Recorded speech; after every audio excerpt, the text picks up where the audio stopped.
In life, we meet people. People who change our perspective. People who give us a deeper insight into who they are, where they're from, and how they got to where they are. This is firsthand the war in Sierra Leone, 1991, 2002.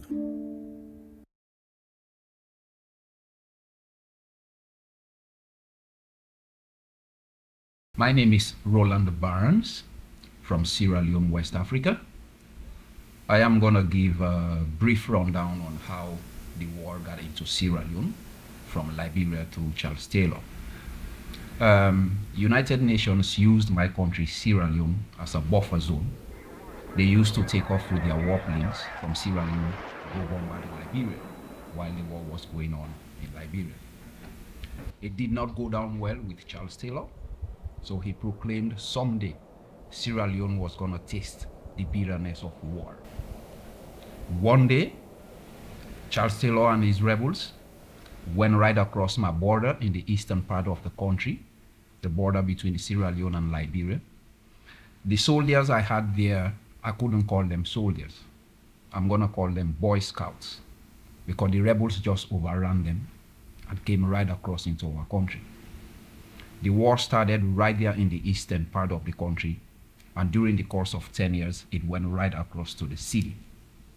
But the problem with the war in Sierra Leone was, while our soldiers were fighting these rebels way back in the eastern part of the country, they weren't getting much supplies from the government at the war-affected areas. As a result, the military guys from Sierra Leone decided to demonstrate right across the country, coming up to the city to tell the government, saying, this is what is going on. We are at the war-affected areas at the front, fighting to protect the lives and well-being of you people, but we do not get our required supplies. To the dismay of everybody, president, ministers, and other actors took off and ran away. As a result, the military guys occupied the government positions, and that was how the rebellion started in Sierra Leone. As a result, these military guys became disgruntled. They joined forces with the rebels, and the war started escalating. They started going to elementary schools, grabbing students from elementary schools, take them away, train them into killer machines, and these kids will come back and start annihilating people. That was how the war went on in Sierra Leone. It went on for a period of 10 years, from 1990 to 2000. Carnages all over the place. Villages being desolated, which brought a result of overpopulation in the city, illness, poverty escalating. So many other issues associated with this, because it was a result of the carelessness of United Nations. When you use a country as a buffer zone, that country's boundaries have to be fortified. My country's boundaries were not fortified by United Nations. And that was how these rebels crossed over easily into my country. And as a result, it led to amputations, skirmishes, burning down houses, cars, killing a lot of people. And the problems with these issues is that most times it only affects the poor people. Those that have the upper hand, elites, they fly out of the country, and then they leave the ordinary people at the mercy of the rebels. The problem with the rebels is the child soldiers. Most times the adult rebel is somebody that reasons sometimes. Reason being some of them have wives and they have kids. So sometimes they give some consideration as to what carnage they are going to cause. But this little 9-year-old kid, 9, 10, 11 to 12, who has never had a wife, hasn't had any kids, have had enough indoctrination from these label lords, Fode Sanko and others, added to being drugged, they are the ones that cause the most damage. When that little kid comes up right here, all of us are dead because he has no consideration. All he has been taught, these people are your enemies and they do not deserve to live. That was why we had one of them as Moses, a 12-year-old kid. What was his job? He was to kill, from lieutenants upwards. He didn't kill ordinary people. He didn't kill lower ranks. All his job was to kill captains, lieutenants, and the rest of it. But this is what's the other funny thing about it. United Nations during that time did not serve in the purpose of the people, because each time they got attacked by the rebels, they ran away and left all the ammunition which the rebels used in return. But during that time, myself, as an ordinary citizen, I was engaged with an organization called National Youth Commission for Sustainable Rights and Democracy. What my job was that when United Nations get these kids from the war-affected areas, they take them through rehabilitation. After rehabilitation, they bring them to me. I used to search for common spheres of interest as to trying to recoup these kids. I used to look who's interested in plumbing, I refer them to the appropriate resources. Who's interested in carpentry gets referred. Who's interested in masonry gets referred. That was my job, trying to transform these killer machines, these child combatants, into useful citizens of society, commonly known as the good citizen. That was one of the reasons why myself here, Roland, being in Canada today, because this did not settle down well with some of these rebel lords. Charles Taylor himself was a family friend of ours. She was personal friends with my sister. He used to go to my sister's house on Saturdays in Liberia to eat fufu. He was a block or two away from us in Sierra Leone, Freetown, Lumley. I used to play Scrabble with him. We used to drink beers together. But when he heard about my program, saying I am the one transforming these kids into responsible citizens of tomorrow, did not settle down with him. So he said, when I catch that guy, he is not going to live to see the next day's sun. And having heard that, I had no other option but to trust my heels and leave. Luckily, Canada opened doors to immigration, saying anyone from Sierra Leone that has a relative here in Canada that can sponsor you to come over as a permanent resident, doors are opened. Luckily, my brother has been here in Canada for years, since 1962. He sponsored me. I came over as a permanent resident. 4 to 5 years, I became citizen. I am currently a student at George Brown College, studying community and social services.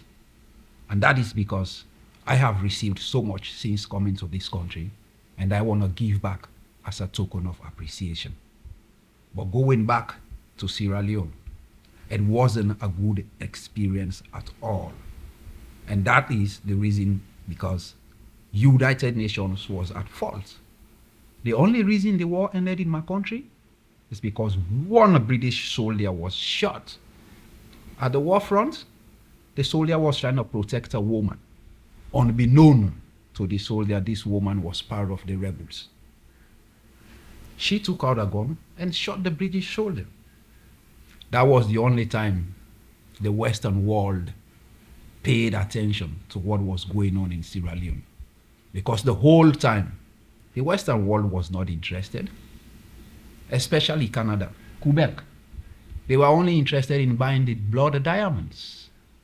But until that British soldier was shot, that was when England's attention was called into action.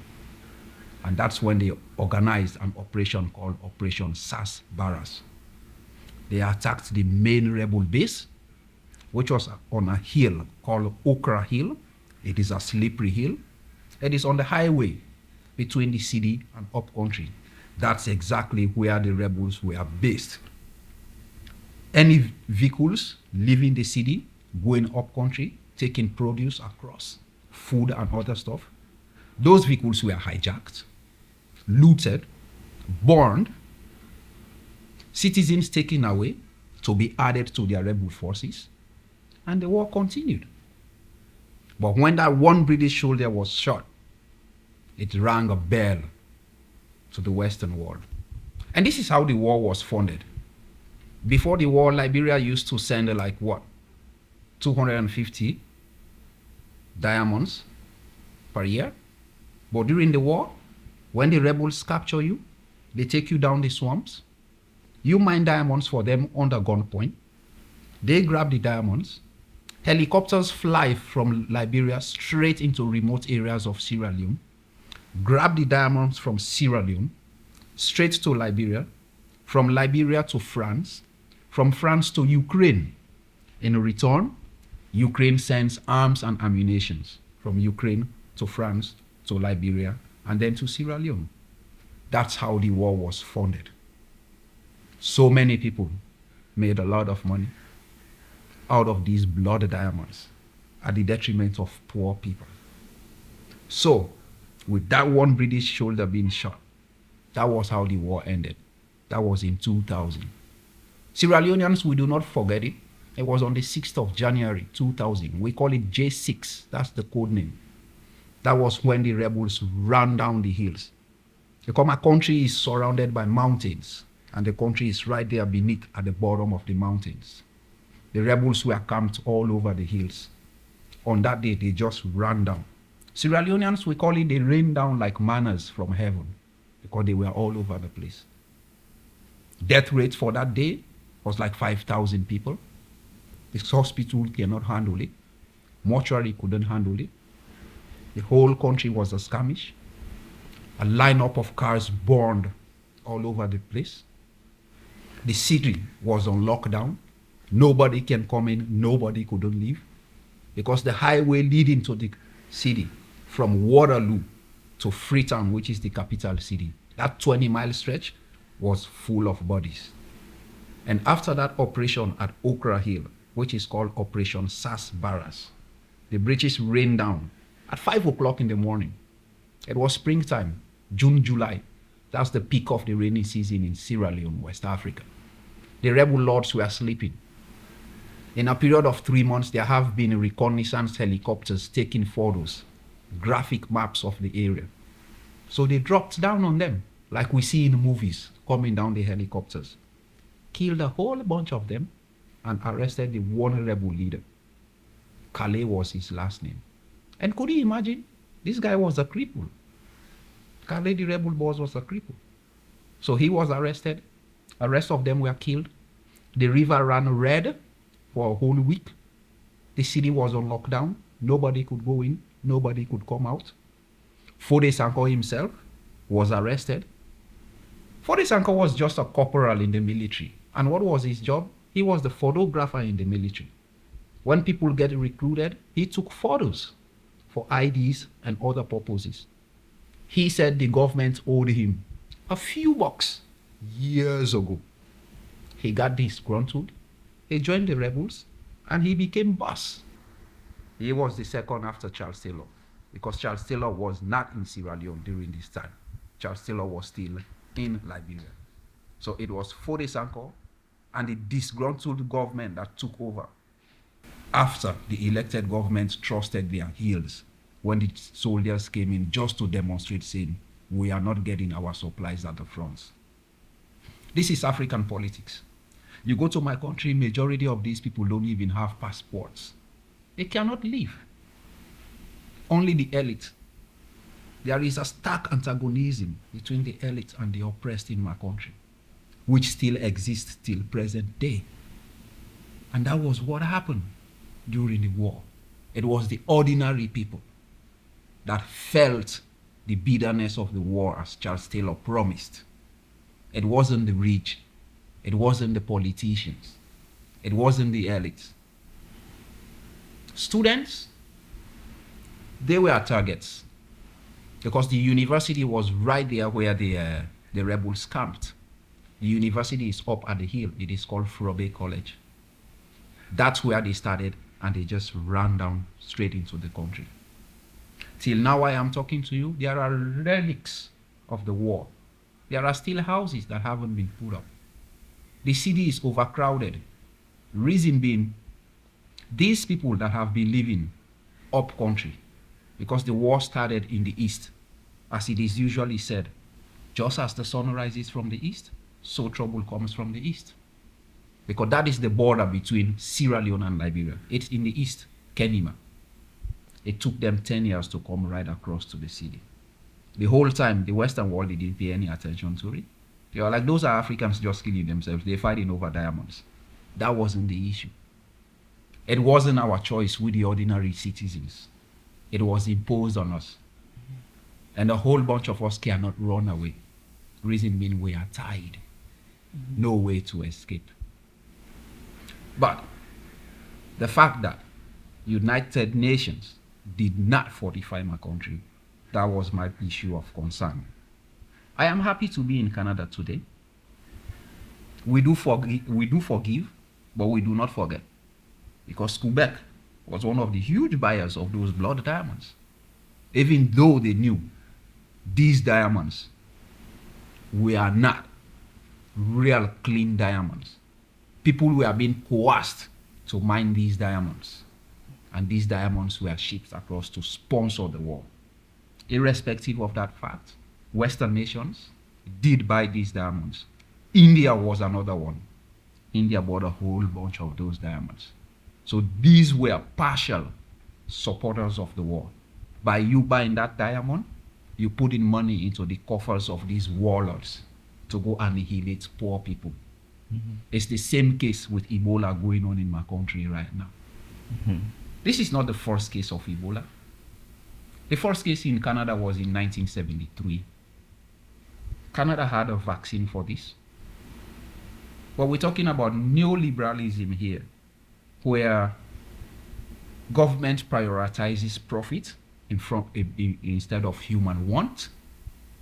Canada decided to sell this vaccine to one private pharmaceutical for $50 billion in 1976. So, medication that would have been there, open for everybody, it is no more acceptable. You cannot access it. It's called Big Pharma. That's their name. The money only goes, or the medication only goes to those who can afford it. It is about the haves and the haves not. Going back to my country in Sierra Leone, we still need a lot of help. There are still legacies of this war. The city is overcrowded. These guys that used to live up country, they ran away because villages have been desolate. These guys have never seen a television. They've never used a cell phone. They've never seen electricity. They've never seen houses, self-contained, ensuite bathrooms. Having come to the country, having come to the city, Freetown, they haven't left since the end of the war. That's why people are hungry in my country, because they haven't gone back up country to do the usual farming which they used to do.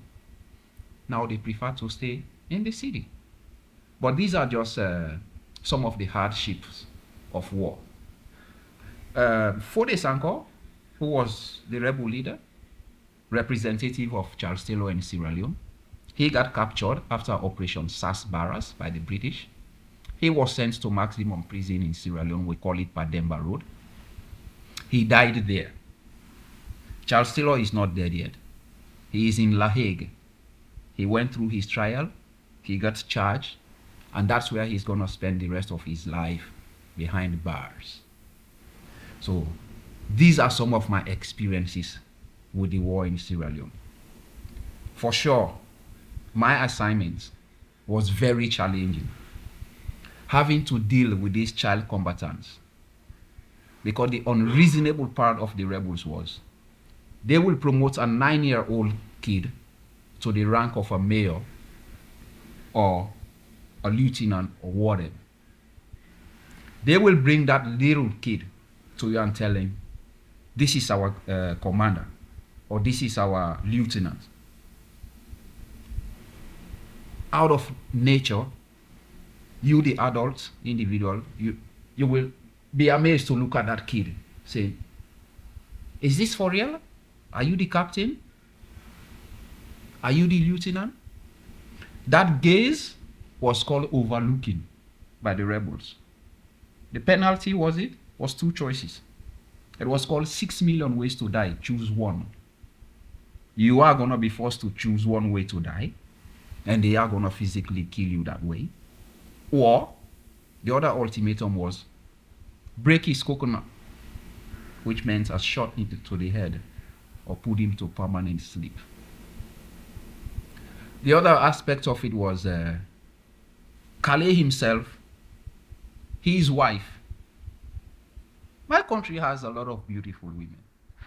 Calais' wife was one of most gorgeous women you could find in my country. She was the one that introduced amputation. It wasn't a man, it wasn't a guy that started amputation. It was a woman that started this amputation. Imagine you being caught by rebels and you're being asked, what do you want? Long sleeve or short sleeve?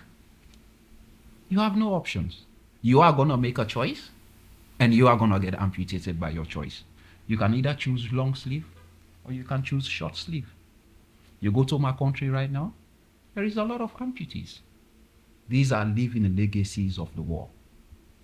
Dilapidated buildings, buildings that were burnt, that haven't still been reconstructed. Economy, poor and poor, just continually going down the drain.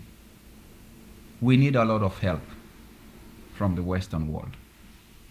With me being a Canadian citizen now, I would like to call on the Canadian government to help us, because I think they owe us some repatriation. If you did not buy a bunch of those diamonds, including India, the war wouldn't have continued that long. Besides, neglect from our colonizers, the British, who we think we are the first to stand up. They did not move a stitch because they looked at it as an African problem. The same approach, the same neglect to Ebola. It is in West Africa. It has nothing to do with us. But until it started landing at the shores of Western countries like Sweden, US, and other places, now United Nations is trying to come up with a way to alleviate it, saying they're gonna eradicate Ebola in this year, 2015. We have been fed so many times on illusion. I would like to see how and when this comes to pass. But going back to the rebel war in my country, it wasn't a pleasant experience. It was not. It was very close to getting to tribal war, because Africans, we have dialects and we have tribes. In my country, the two major tribes are the Mendes and the Timnis. We were very close to getting into that tribal war. That would have caused a lot more carnage than it is. Usually, most of the presidents come from my side, Mende tribe, which is south and the east. Northern side is Makeni, Bombali district. Seldom you get one from there. I think they have one right now. The current president is from the north. But this war that happened in Sierra Leone, some of us are living witnesses to it. Some of us are happy to be here today with no amputation. Yet, I do have scars. I do have bruises to show, which cannot be seen right now, but I know I still have them. Because I remember one time, I used to live at Lumley. Lumley is very close to the central business district, right there in Aberdeen. That's where we have the hotels, the casinos, the clubs. That was what UN headquarters was. That's where UN headquarters was, Mamiyoko Hotel. I wasn't far away from there. I remember one Sunday morning, we have something called church leagues. Churches play soccer leagues between each other. Recreation, other than just trying to win souls for Jesus. We go to play in the morning and then go to church from 10 to 12, then go back home and do our activities. We were on the beach playing soccer that Sunday morning. Lo and behold, there was a rebel ambush there, trying to attack United Nations headquarters. I am not far away from there. I live like 2 blocks away from there. While this soccer game was going on, all of a sudden, shooting. I am lucky to be alive, because a lot of people got killed that day. This is something that I witnessed live in my own eyes. I saw this happen. So, I am grateful to be here today. I am thankful that it is all over, but there is still a lot that needs to be done. Recently, I had a request from my housing worker, Michael Joseph, right here in Toronto. He requested me to check for programs that help child soldiers. It's been 2 weeks since I spoke to him. I have done so many researches on the computer. I haven't found one right here in Toronto that responds to such issues of concern. It is appalling. What is our duty as concerned citizens? What is our participation? Do we just sit down, arms folded, looking at this carnage going on, saying because it hasn't reached our shores? Where is our holistic approach to solving these problems? I am still on the research. Reason being, I want to know if there is any program or any services of such nature that helps child soldiers being transformed from marginalized child combatants, killer machines, to responsible citizens of the society. Political science calls it the good citizen, active participants in society. That's one of the reasons I'm taking this course. It brings me joy to have accomplished transforming a marginalized person to a responsible citizen. So myself being a Sierra Leonean, having witnessed this, there are so many other Sierra Leoneans here in Toronto and other places. Some of them were rebels themselves, which shows corruption on the part of Canada.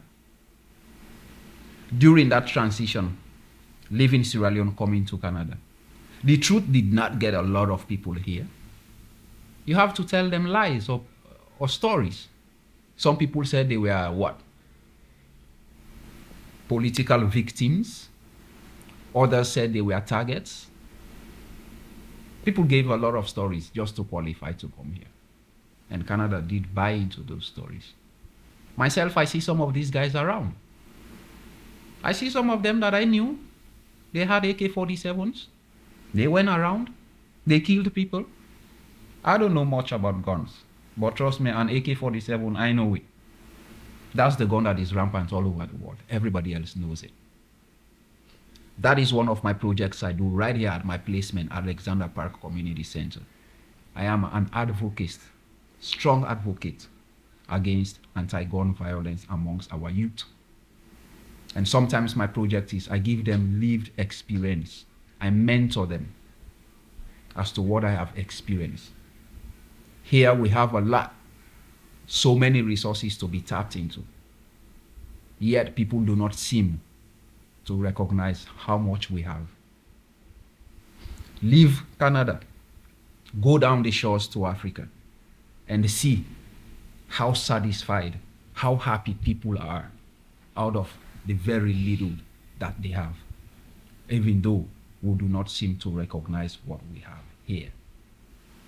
On a general consensus, for some of us, the war was a good experience, because now that we are here, we can use that experience to relate to other things, help transform marginalized youth right here in Canada, which is one of my reasons why I'm doing this course.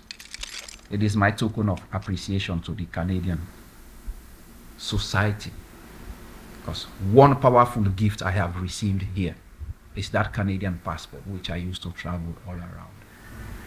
And that is my token of appreciation. But the war in Sierra Leone was appalling. It is still appalling. People are still hungry, starving. Villages are desolate, which forces overcrowding in the city, illness, unemployment, devalued money, no proper infrastructure. People are insufficiently housed. And these are not just third world countries that are having these problems. Similar problems happen right here in Canada too. Insufficient housing, unemployment, homelessness. But I thank God to be alive today, that I can stand up and say or give a live testimony as to what I saw during the war, what I experienced, with particular reference to negligence from the Western world. England or Britain to start with, Canada another, India, France, Ukraine, and a whole bunch of others. So these are some of my experiences during that war, especially the challenge of having to deal with these child combatants to transform them into useful citizens of society. And today, I stand to be happy and I stand to be proud, saying, yes, I did participate in my own way to bringing the country back to her feet and bringing the war to an end. But the part of it is that if that one British soldier wasn't shot, who knows? Maybe the war would have still been going on now that I'm sitting here. Going back to the rebel incursion in Sierra Leone, West Africa, it starts with Gaddafi, who had a rebel training camp in Burkina Faso. These guys were trained mercenaries, ready to be hired to go devastate any other country. These were the mercenaries that were hired by Charles Taylor when I started in Liberia, came right across to Sierra Leone. These mercenaries were being paid in US dollars. If you ask a whole bunch of young guys from my country, each time a rebel got shot or a rebel got killed, that's how a lot of civilians got killed too. Each time a rebel got shot, you will see a whole bunch of young boys running there to go searching because they know his pockets are full of US dollars. That's how these guys used to get paid. So I am going to start to blame it on Gaddafi. If he didn't have that rebel training camp in Burkina Faso, where you have trained mercenaries ready to be hired to go cause carnage wherever else it would, that wouldn't have happened. Because it takes a while to train these child combatants to becoming killer machines. But these mercenaries were already trained and ready on the go. So that was how the war was sponsored. Charles Taylor went there, got these mercenaries, got them go right across my border because I didn't have soldiers, I had Boy Scouts, walked right across, and it took them 10 years from the east right across to the west.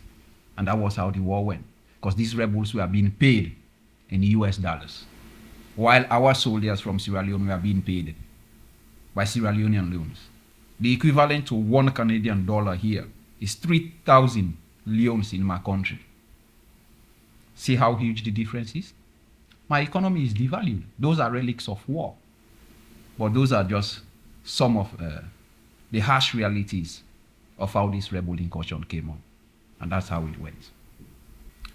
A whole bunch of people that I know about that left my country came here. They didn't go through any trauma counseling process. I do not know why that did not happen. From human perspective, it is natural for these people to be traumatized. Some of us came here, we were not traumatized. But others do come here that are traumatized. I do not know if there are any resources geared towards that. To me, it is a necessity because these people are expected to be traumatized and Canada should have resources for that. It is appalling till now. I am on that research for my work that I couldn't find one single resource program that caters to such needs: trauma counseling, rehabilitation proper, and the rest of the other issues. So I think it is a requirement that was not met. I do not know whether it is from negligence or whatever reason it was, but a whole bunch of people that came here did not go through any trauma counseling.